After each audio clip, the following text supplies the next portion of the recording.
When he left home, he was 18 years old, and he was a big rugby man. He was a team guy.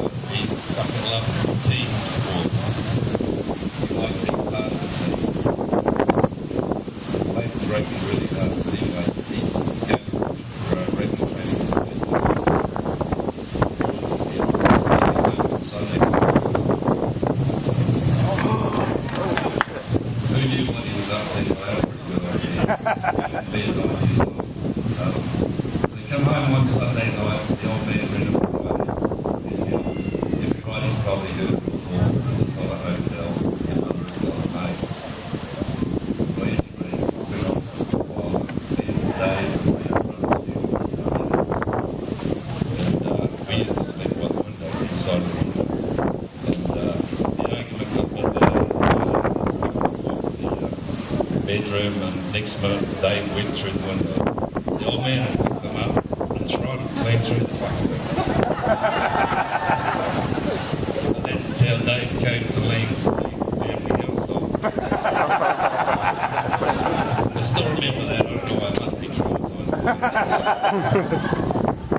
But anyway, so from there he went on through his life. He actually lived in the United States for over half his life.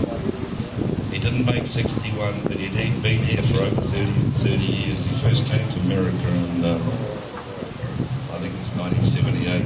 Spent a couple of years working in California. And it was actually the first time, because he was on a crew, they moved all around the country. Being young and, heard a few stories. Nothing I can tell you, of course, but they were pretty funny. So he was over here for about 3 years. He actually came to Bonita Springs before 75 and passed Fort Myers. And the only road was 41. He'd done a route down there in Bonita. So he sort of knew Bonita. But anyway, he went back to New Zealand, done another couple of businesses. Because Dave, he always worked for himself. He didn't like interference from anybody. He was a businessman, but he was also business, but when it comes to playing, he was an art man for that shit too. Anyway, he went back to New Zealand, and he started another couple of businesses, built them up and sold them off. He's always worked for himself since he was like 20 years old. He liked the money, keep his money, he didn't believe in bank salesmen or fucking lawyers. Sorry, Eric. Everybody was a prick. My big brother, he was a bit of an enigma to me, because I didn't really get to know him until I came over here. I didn't spend much time with him in New Zealand, because I always went my separate way, because I didn't want to live up to his reputation. He had a huge reputation where he lived. He only ever played rugby for one club in New Zealand, that was Papatoe, and that was his pride and joy. And I guess in April we're going to take him back and have another big memorial there. But anyway, he came to America, and I think he came back in 85, went to Chicago, Illinois, worked up there, screw that shit. And he ended up that night he was working for Webster. We don't need to really say much about that either. So he's never really had a real boss. Well, Dave was the boss. Chris was the owner. Dave was the fucking boss. He had a very strong health first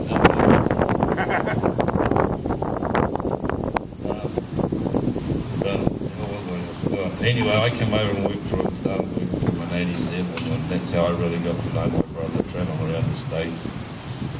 Me and Simon and Hug, because he couldn't seem to get anybody else to put up with this fucking shit. Because it didn't matter what you did today, you were fucking wrong. You'd stand there and look at something on the roof for 20 minutes, and I was like, "What's I do it this way? I'll do it the way Dave would do it." So you do it the way Dave would do it, and then you come over and say, "Why the fuck did you do it like that? I would have done it that way."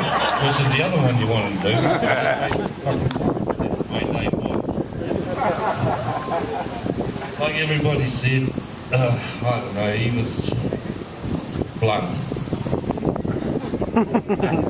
Very blunt. And he'd let you fucking know if you were talking to him.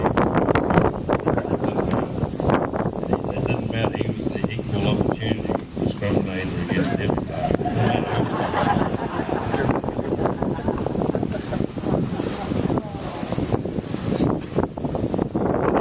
I'm just trying to think of some more stuff. He actually was funny. He was. Everybody did. I don't know why you did this shit. I did too, but, you know, whatever you did, you're fucking wrong. He was the boss, and he always will be. Me and Simon used to call him today. Behind his back, of course, never sat in his face. My brother, I don't know. A lot of times. But I was talking to Robert Lalich when Dave died. And we were just talking.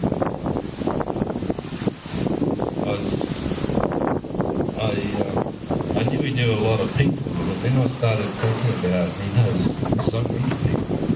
It's just unbelievable. And I said to Robot, why? He didn't have the fucking food. He wasn't a people person. And then Robot said to me, yeah, he was, because people gravitated towards him because he wasn't a fucking bullshit. He knew exactly what he thought, and if you didn't like it, that was your tough shit. You don't want to know, don't ask the questions. But that was my brother. I loved him and I hated him. He, I don't know, like I said, he was older than me. When we grew up, he was like everybody talked about him. And I don't know, I didn't want to follow him in his footsteps because you'd always be compared to my young brother. He worshipped the ground he worked for. He would do it like he's 11 years younger, but they stuck out at the same rugby club, and I would play with the town home next over. And yeah, we had to play my young brother's team. They were standing on the sideline, not really cheering for anybody because he was being fair to both of us. Of course, he gave me shit because he didn't like that. I wasn't playing for Hamadoi. But like I said, he had big feet and big shoes to follow, and I didn't want to compete with that sort of shit. So I made my own way.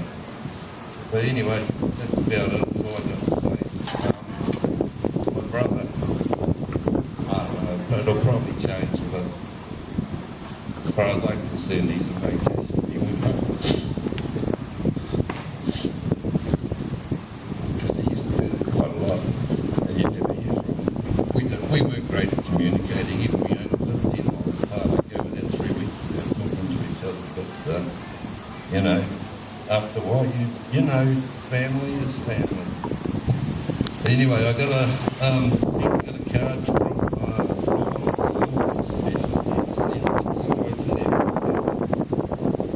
which is probably some stayed up there. He is a man taken, for all in all, I shall not look upon as like again.